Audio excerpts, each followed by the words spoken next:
Hi friends, Simit here from InformedTrades.com. Today is Thursday, July 3rd, 2014. Time for our daily Forex chart review. Basically, in these sessions each day, I share the trades I'm placing, adjustments to existing positions that I have on the markets. All as part of helping traders learn. You can learn from my successes. You can learn from my mistakes. We can all learn together. My style of trading is price action swing trading. If those terms are unfamiliar to you, terminology in describing my trade, you check out we have a huge archive that goes over not only my personal style of trading, but many other styles of trading, many other markets. Check it out, ask questions, share your knowledge, set up a practice account. We can all trade and learn together. Okay, let's take a look at the charts. Excuse me. First up on the screen right now, as is customary, I like to start off with a chart of gold. So basically, interesting price action developments here. We did close, where's my mouse? Here we go. We did close out above the rectangle here. So we were in a trading range from March all the way up until now. On July 2nd, we closed out above it. Now, you could argue, you could extend the rectangle here and say we're still in it. Personally, I like the rectangle where it was before. That was where I drew it, but you could say it's actually at 1340. If you're saying it's at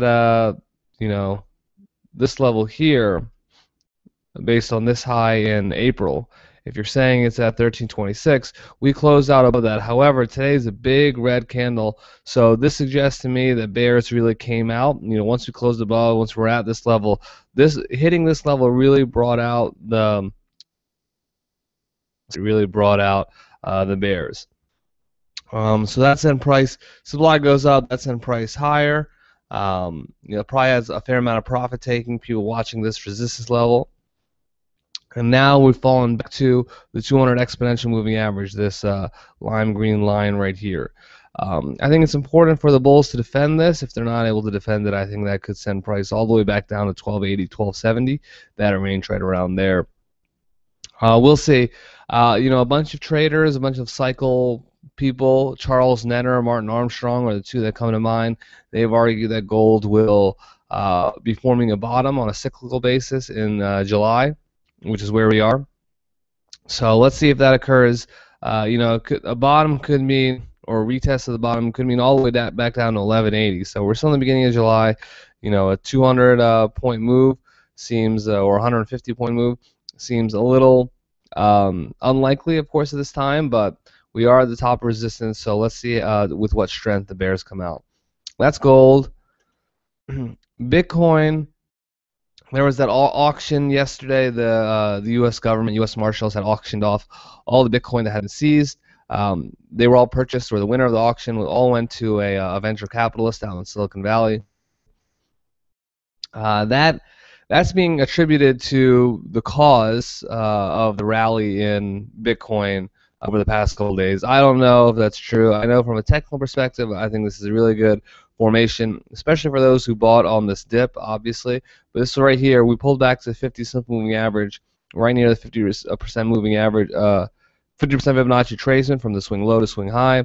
We have a naturally forming support level in this area too. If you bought between 530 and 550, I think that was a really good opportunity, both here, on the breakout here. Had a number of opportunities to play that. I got in on it right here. As we approach 680, for the short-term sellers, this could be an opportunity to liquidate. If you're holding on for the long term, like a bit of a lottery ticket, which is the way I view it, then you just hold on.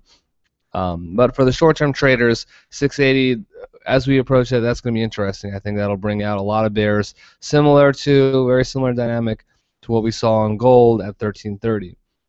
A significant resistance level. Price is going to run into that, so there's probably going to be some an increase in supply. Some sellers will emerge at that level, as well as some profit taking. So that's gold. That's Bitcoin.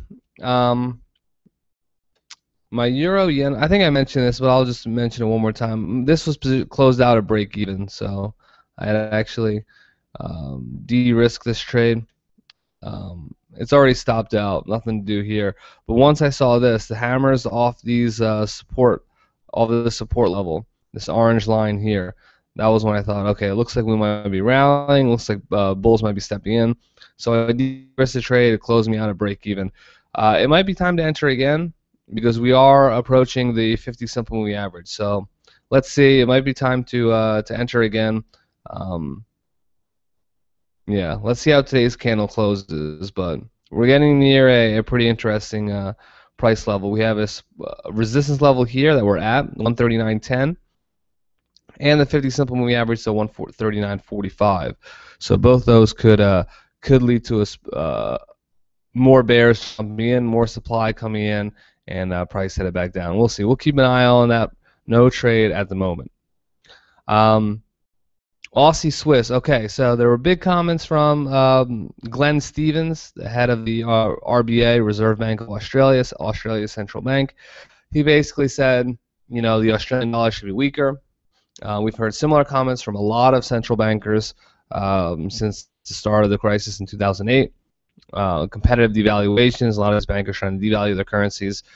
Interestingly, though, we are seeing, you know, some central banks, most notably the Reserve Bank of New Zealand, raise rates, as well as some other. And we've seen tapering in the U.S., tapering in Japan. We've seen Bank of England go back and forth. So we are seeing some central banks become a little more hawkish, talk a little about tightening and raising interest rates a little more. RBA, Reserve Bank of Australia, or Glenn Stevens of the RBA, mentioned that, you know, Australian dollar should be weaker. That seems to have sent the Australian dollar down. Technically, it wasn't so good for me because I had my order at 83.56, and then price fell through that and took me out at my stop at 83.16. So not much I can do here. Technically, I thought this trade was okay, but I got stopped out based on the fundamental comments. I think it was a sound trading. Nothing really I can do, of course. Learn from the mistake and you know, process it, catalog it, review it later when I'm reviewing all my trades. But this one, I'm out of Aussie Swiss for now. Got stopped out for a loss there. And that's about it for my trading activity. I scanned the market today. Didn't put on any orders. Didn't put on any orders yesterday either. So didn't really see any opportunities that I thought were worth risking on. Got stopped out of the Aussie Swiss trade, and that's about it for my trading today. We'll see you all tomorrow. Tomorrow is, of course, a holiday in the United States. I should still have a video out tomorrow.